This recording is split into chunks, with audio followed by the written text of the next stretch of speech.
Bien, dejamos a Sergio en Bogotá, volvemos a Caracas. María Corina Machado en la caravana, en esta marcha, ya le decía, fíjese cómo allí recibe mensajes, regalos de los venezolanos que se acercaron hasta este camioncito, un camioncito muy típico de la Mesa de la Unidad Democrática, la MUD. Fíjese cómo recibe allí lo que los venezolanos se acercan a entregarle, rosarios, que se ha vuelto icónico en lo que fue la campaña de María Corina Machado, los rosarios que ella en otras entrevistas decía: yo los anoto un papelito y les escribo de dónde y qué día me los dieron, es decir, de qué estado de Venezuela. Fíjese cómo le lanzan en ese momento esos detalles. Lo que usted está observando también es digno de resaltarse, es decir, la manera, si se quiere, caótica en la que la marcha de la oposición se realiza y se realizó durante toda la campaña. ¿Qué quiero decir con esto? Que este es el camioncito en donde ellos se dirigieron, porque no hubo, es decir, estas elecciones que se realizaron tras un acuerdo de Barbados firmados tanto por el oficialismo como por la oposición, para que se realizara de manera transparente, democrática, no fue así. Primero que todo, María Corina Machado no logró registrar su candidatura. Tampoco su opción B, que en este caso era Corina Yoris, y el Consejo Nacional Electoral directamente no dio ninguna explicación al respecto de por qué Corina Yoris no podía ser registrada. Luego Edmundo González Urrutia pasa a ser el candidato que sí logra registrarse en el último momento, y María Corina Machado lo abandera, lo convierte en el embajador de la oposición. Y tras estas campañas desiguales, digo desiguales porque María Corina Machado, el grupo de la oposición, no tuvieron la oportunidad de ninguna manera de dar ninguna entrevista de radio ni tampoco televisión nacional. No hubo chance porque estaba todo cortado para ella directamente. Aquel medio que se prestara para darle voz a María Corina Machado o algún dirigente de la oposición iba a ser sacado de señal. Ahora, ¿qué es lo que sucede? A María Corina Machado le cerraban los puentes, iba y cruzaba a través de botes en el río.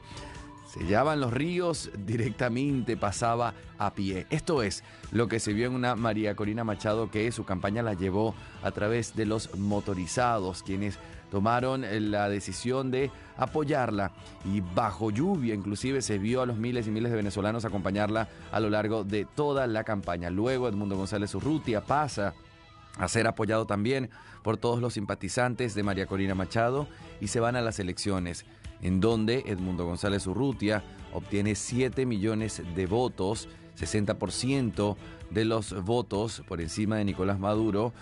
Esto según las actas recolectadas y publicadas en Resultados con Venezuela de la Mesa de la Unidad de la Oposición.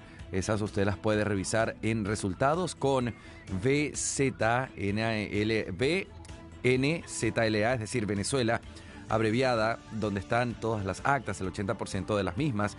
Todo esto se obtuvo a través de este proyecto de 600K, que luego se convirtió en 7.000 voluntarios a lo largo y ancho de todo el país, quienes estuvieron allí al pendiente de ser testigos del papelito a papelito, del conteo a mano de esas elecciones. Por supuesto, a esta altura todavía, hoy 17 de agosto, el Consejo Nacional Electoral no ha presentado ninguna de sus actas de las cuales se basaron para decir que Nicolás Maduro era el presidente electo en Venezuela, reelecto hasta el 2031. Recuerden, Nicolás Maduro lleva en el poder 11 años, 25 si contamos a Chávez, desde el momento en el que Chávez entra al poder. Ahora, por supuesto, la mayoría de los venezolanos pide un cambio, y ese es el cambio que no se ha podido realizar por los diferentes obstáculos.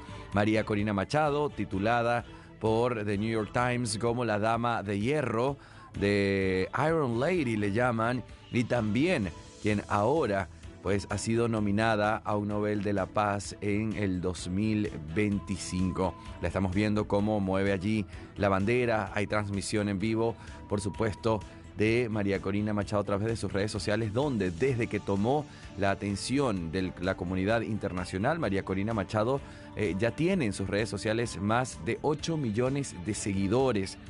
Edmundo González Urrutia también ganó el aprecio de los seguidores en las redes sociales. ¿Y por qué hago énfasis? O sea, ¿por qué es tan importante hablar de redes sociales en este momento? Porque es precisamente el único medio y el único modo en el que ellos han podido comunicar a los venezolanos dentro del país y a los venezolanos fuera del país lo que allí sucede.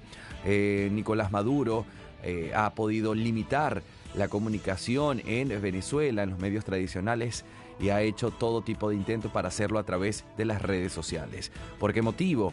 Dijo que las redes sociales habían sido, en otras, entre palabras más, palabras menos, pero dijo que las redes sociales eran lideradas por los fascistas del mundo y que tanto Twitter con Elon Musk como WhatsApp le habían pasado a la oposición una cantidad de la lista de todos los venezolanos en el país para usar eso en su contra. Por supuesto, todo esto fueron argumentos sin fundamento ni pruebas. Es decir, como quien abre el micrófono y comienza a emitir cualquier tipo de comentario. Esto es lo que se decía desde el oficialismo.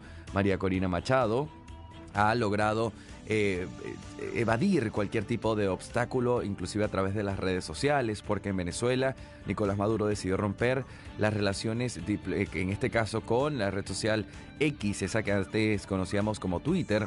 Elon Musk le saca el sellito gris, que es ese que va típico para todos los presidentes de las naciones. Bueno, ya no lo tiene Nicolás Maduro en Twitter después de que arremetiera contra Elon Musk, y en este caso decidió cerrar las redes sociales en Venezuela. También pidió a todos sus simpatizantes no utilizar más WhatsApp, deshacerse de la red social WhatsApp, porque según él es una red social liderada por la oposición, por los fascistas en Venezuela. El discurso que el oficialismo maneja es que no quieren entregarle a Venezuela a la oposición porque ellos simplemente quieren perpetrarse en el poder, porque quieren entregar a Venezuela simplemente al grupo de los apellidos. Este es el discurso que el oficialismo da a la oposición, y efectivamente usted al otro lado de esta pantalla me dirá, pero pareciera más bien que está describiendo, ¿no es cierto?, a quienes ostentan el poder en los últimos 25 años, y efectivamente así es. Hoy, una Venezuela que se encuentra con límites de comunicación, una Venezuela que se encuentra con salarios de 130 bolívares, que esto equivale a menos de $4.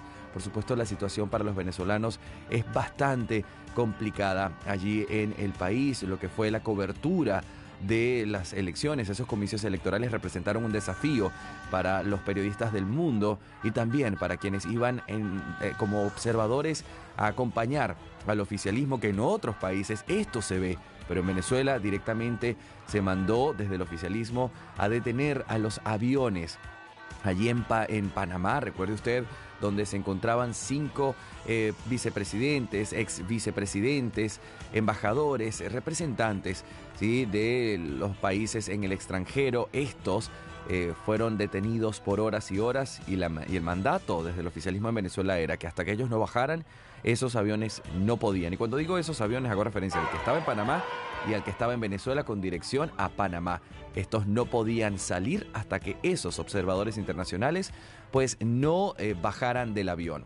Así se vivía la previa a los comicios presidenciales del 28 de julio. Por supuesto, una Unión Europea que tenía la invitación por parte del oficialismo, y luego esta invitación fue retirada, así como también la del exmandatario Alberto Fernández, a quien le retiraron la invitación en su momento porque este había dado unas entrevistas previas a su viaje a Venezuela donde decía que él iba a observar y que en este caso tenía que haber imparcialidad, transparencia. Esto era lo que él decía en esa entrevista, y eso le costó su pasaje a Venezuela, su invitación como observador internacional. Entonces, esto fue lo que se vivió en el país. Luego, el mismo oficialismo invitó al Centro Carter como estos observadores internacionales para de alguna manera cumplir, ¿sí?, con los requisitos que se establecen de manera internacional para unos comicios presidenciales. Y la sorpresa para ellos es que justamente el informe que debía presentar este Centro Carter, un centro serio que evalúa los comicios en los países, debía ser un informe secreto, un informe que iba bajo perfil. Este informe fue publicado y allí es donde el oficialismo comienza a rechazarlo y a tildarlos de vendidos, de irresponsables y cualquier tipo de adjetivos. Seguimos nosotros en vivo mientras yo le estoy haciendo el conteo de lo que pasa en Venezuela. Hoy es una protesta mundial contra Nicolás Maduro, contra su régimen, contra el no haber presentado actas hasta esta altura contra las represiones, las detenciones forzadas, las desapariciones que se hicieron más y más notorias en los últimos meses en Venezuela. Hoy tenemos desde The News los ojos puestos en el país y por supuesto en las principales ciudades de América Latina, donde también tenemos a nuestro equipo allí. Usted también es parte de la información. ¿Cómo lo puede hacer? A través de nuestras redes sociales. Estamos en The News OK, en Instagram, en TikTok, en YouTube, en X y nuestro WhatsApp. Como si esto no fuese suficiente, se lo comparto en pantalla. Aparece el número de WhatsApp. Usted solamente tiene que escanear el QR en un instante cuando allí aparezca. Nos vamos